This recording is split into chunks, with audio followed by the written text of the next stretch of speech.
इसमें हमने आपको कल वाच्य के विषय में बताया। अब वाच्य किसे कहते हैं ये हमने आपको बताया कि मान लीजिए किसान, हमने आपको 3 वाक्य कल बताए थे। किसान फसल उगाता है, छात्रों द्वारा सुलेख लिखा जाता है या मरीज से उठा नहीं जाता। किसान के द्वारा अब हमने ये 3 वाक्य आपके सामने बताए और आपको ये बताया कि वाच्य कहा किसे जाता है। तो इसमें क्रिया जो है, क्रिया का जो विधान है, क्रिया का विधान कर्ता के अनुसार हो या कर्म के अनुसार हो या फिर भाव के अनुसार, तीनों में से जो भी यदि कर्ता के अनुसार होगा तो वहाँ पर कर्तृवाच्य कहा जाएगा, कर्तृवाच्य होगा।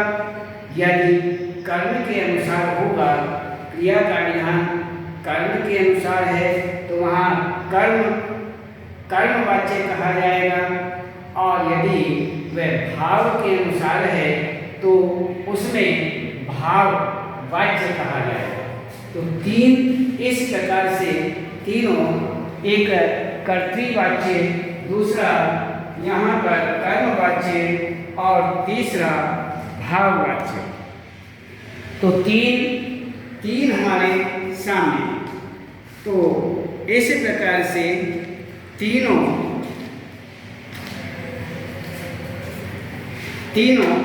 ये हुए कर्मवाच्य। सबसे पहले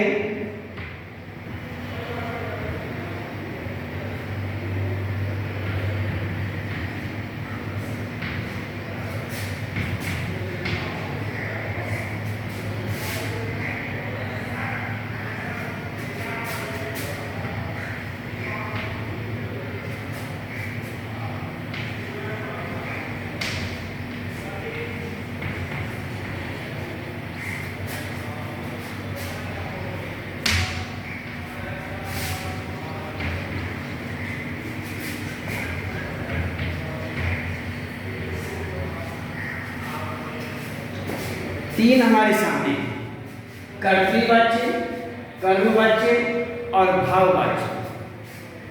अब कर्तृवाच्य के विषय में हमने आपको बताया जिन वाक्यों में कर्म की प्रधानता होती है, जिन वाक्यों में यहाँ पर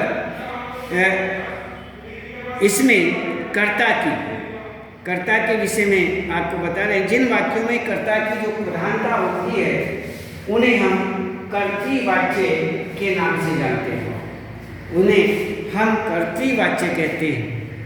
तो यहाँ पर क्रिया का जो विधान है वो कर्ता क्रिया, यहाँ पर लिंग वचन के अनुसार, कर्ता के जो लिंग वचन हैं उनके अनुसार होना चाहिए। तो यहाँ पर क्या होगा, कर्तृवाच्य कहा जाएगा। तो कर्तृवाच्य जो है, कर्तृवाच्य जिन वाक्यों में कर्ता की प्रधानता होती है और क्रिया का विधान कर्ता के लिंग वचन के अनुसार होता है उन्हें हम कर्तृवाच्य कहते हैं। जैसे हम आपको पहले भी बता चुके हैं, जैसे कबूतर दाने चुग रहे हैं, इसमें दाने कौन चुग रहे हैं, कबूतर चुग रहे हैं।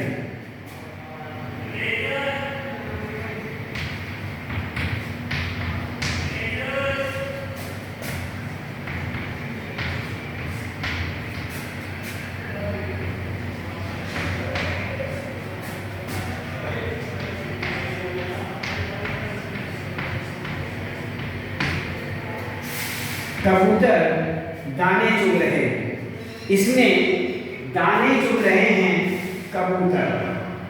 कबूतर जो हैं वह हमारे क्रिया के विधान के अनुसार यहाँ पर जो कर्ता है वह हमें संकेत देता है कि लिंग वचन आदि जो हैं इसमें कर्ता के अनुसार। और इसमें कर्ता जो है वो क्रिया का जो विधान है विशेष कर्ता है। और वाक्यों में इन वाक्य जो दिया है इसमें भी कर्ता की ही प्रधानता है। क्यों? कौन चुग रहे हैं? कबूतर चुग रहे हैं। क्या चुग रहे हैं? दाने चुग रहे हैं। कौन? कबूतर। तो यहाँ पर कर्ता जो है उसकी ही प्रधानता दी गई है, इसलिए यहाँ कर्तृवाच्य होगा। इसी प्रकार से हम सुमन के द्वारा स्वेटर, दूसरा रोहन पुस्तकें खरीद रहा है। रोहन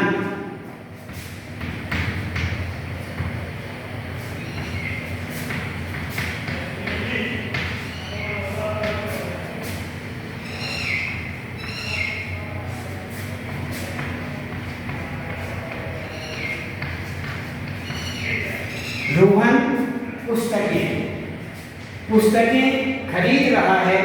कौन? रोहन।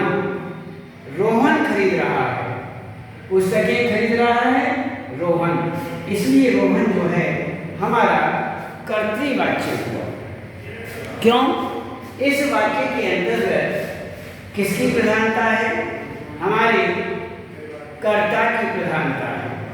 इसलिए जिन वाक्यों में कर्ता की प्रधानता होती है और क्रिया का विधान कर्ता के लिंग वचन के अनुसार होता है वहाँ कर्तृवाच्य कहा जाता है। तो यहाँ पर कर्ता प्रधान है, इसीलिए यहाँ कर्तृवाच्य हुआ। इसी प्रकार से हम दूसरा वाक्य देखते हैं। दूसरा वाक्य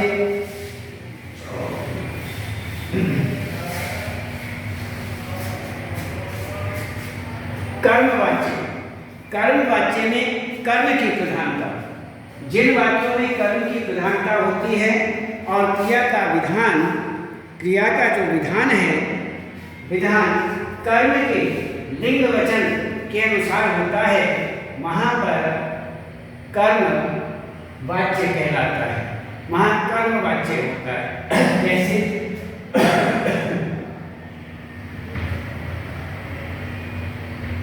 इसमें जैसे राम के द्वारा रोटियां खाई जाती हैं,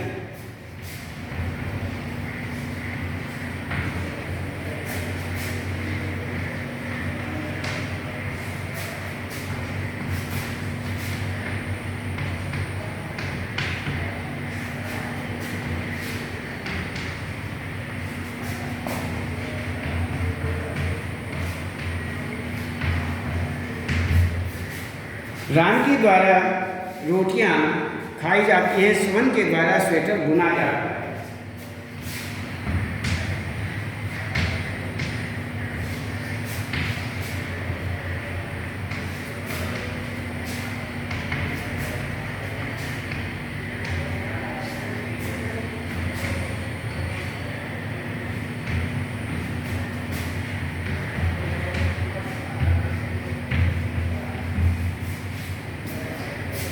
सुमन के द्वारा स्वेटर बुना जाता है, राम के द्वारा रोटियां खाई जाती हैं।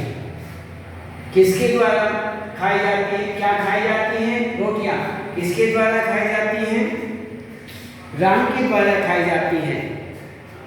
रोटियां राम के द्वारा खाई जाती हैं। तो इसमें खाई जाती हैं, यहाँ पर ये हमारा कर्म प्रधान माना जाता है, इसमें कर्म की प्रधानता है। तो ये हुआ हमारा राम के द्वारा रोटियां, सुमन के द्वारा स्वेटर। तो यहाँ किसके द्वारा हम बुना जाता है? क्या बुना जाता है? स्वेटर बुना जाता है। उसमें खाई जाती है, क्या खाई जाती है? रोटियां खाई जाती है। तो हमारा यहाँ पर कर्म हो रहा है, क्या काम कर रहे हैं? रोटियां खाने का या स्वेटर बुनने का। तो इसी प्रकार से यहाँ पर जो हुआ ये हुआ हमारा कर्मवाच्य। कर्मवाच्य हमारा कर्मवाच्य। क्यों? इसमें कर्म की प्रधानता होती है और क्रिया का विधान जो वह कर्म के लिंग वचन के द्वारा होता है। उस आधार पर लिंग वचन आदि जो हैं वो कर्म का आधार होना चाहिए। तो रान के द्वारा रोटियां खाई जाती हैं और इसमें सुमन के द्वारा स्वेटर बुना जाता है। ये स्वेटर बुनना या रोटियां खाना ये कर्म के अंतर्गत आता है।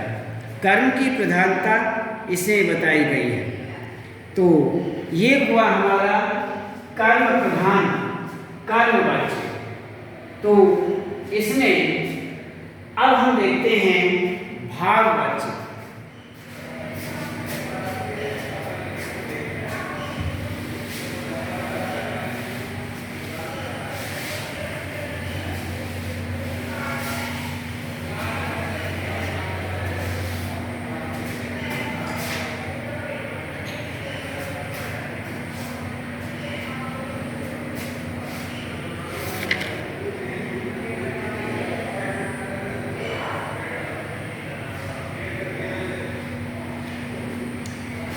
हम चलो आपको इसमें कर्तृवाच्य, कर्मवाच्य और भाववाच्य।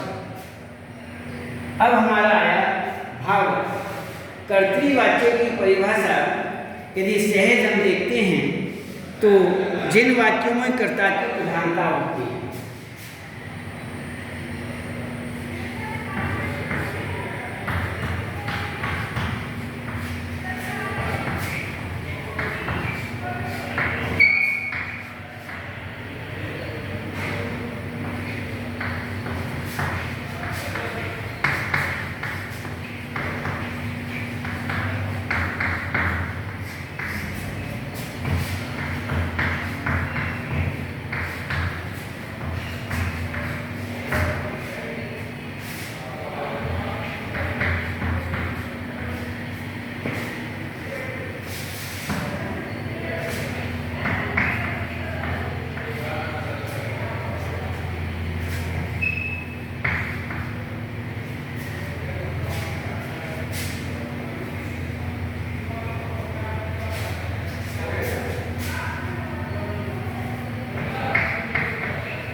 जिन वाक्यों में कर्ता की प्रधानता होती है और क्रिया का विधान कर्ता के लिंग वचन के अनुसार होता है,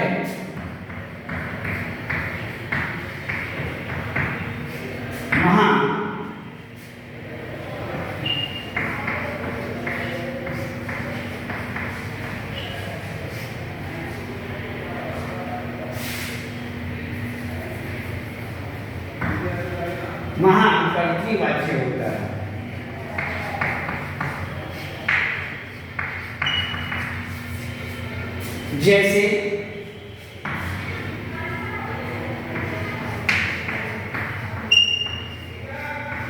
जैसे हमने आपको बताया, जैसे कि अंतर्गत कि कबूतर दाने चुग रहे हैं, वहां आपको बता चुके हैं कि कबूतर दाने चुग रहे हैं।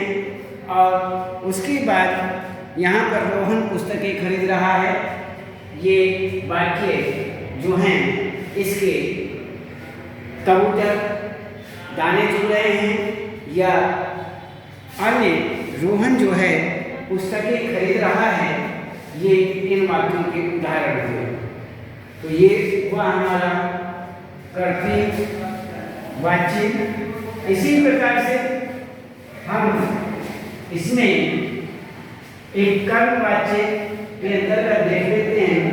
कर्मवाच्य की परिभाषा इसी प्रकार से है, जिन वाक्यों के अंतर्गत कर्म की प्रधानता होती है और क्रिया का जो विधान है वह क्रिया का विधान कर्म के अनुसार, अर्थात कर्म के लिंग वचन के अनुसार होता है वहाँ कर्मवाच्य होता है। इसी प्रकार से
होता है जैसे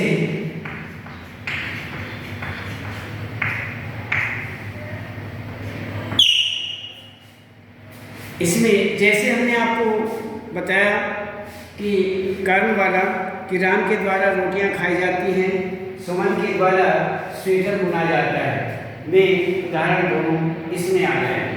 तो इस प्रकार से ये आपका हुआ जिन वाक्यों में कर्म की प्रधानता होती है और क्रिया का विधान कर्म के लिंग वचन के अनुसार हो वहाँ कर्म वाच्य होता है। तो ये हुआ हमारा कर्म वाच्य। अब हम देखते हैं भाववाच्य। भाववाच्य के विषय में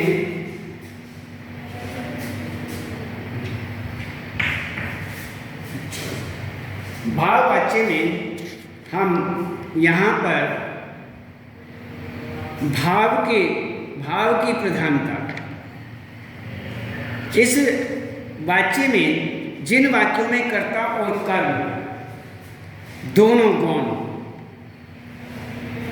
जिन वाक्यों में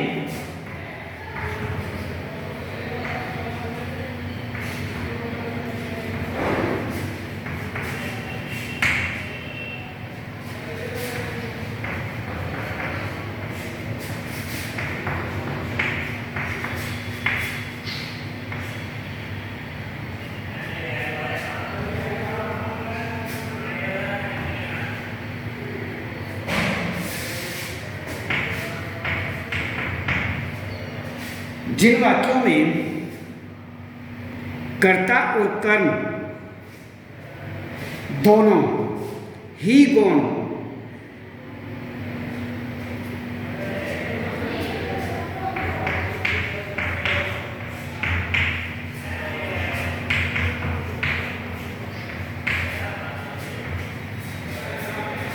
दोनों ही गौण हों तथा भाव की प्रमुखता हो।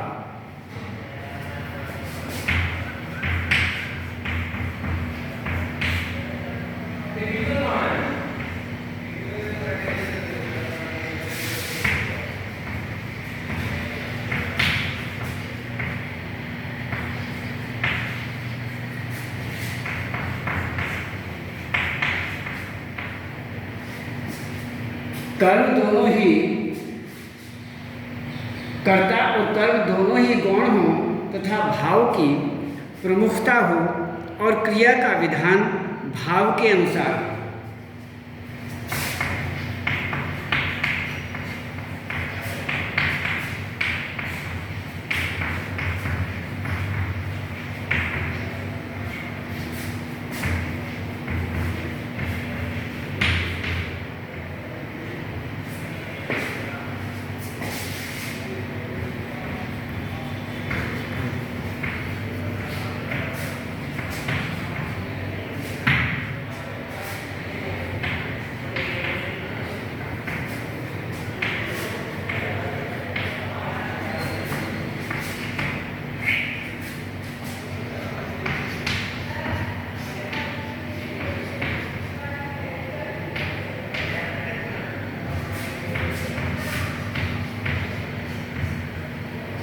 जैसे इसमें पक्षियों से उड़ा जाता है।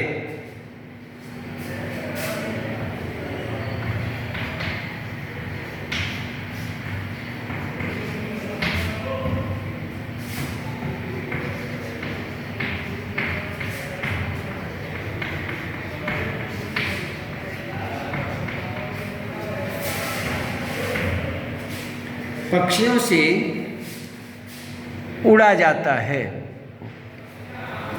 तो इसी प्रकार से यहाँ पर ये पक्षियों से उड़ा जाता है, ये प्रमुखता जिन वाक्यों में कर्ता और कर्म दोनों ही गुण हो तथा भाव की प्रमुखता हो और क्रिया का विधान भाव के अनुसार हो, वहाँ भाव वाच्य होता है। जैसे पक्षियों से उड़ा जाता है, मरीज से चला नहीं जाता, आदि आदि। तो इसी प्रकार के वाक्य होते हैं। इससे आगे हम आपको कल बताएंगे। आज इतना ही।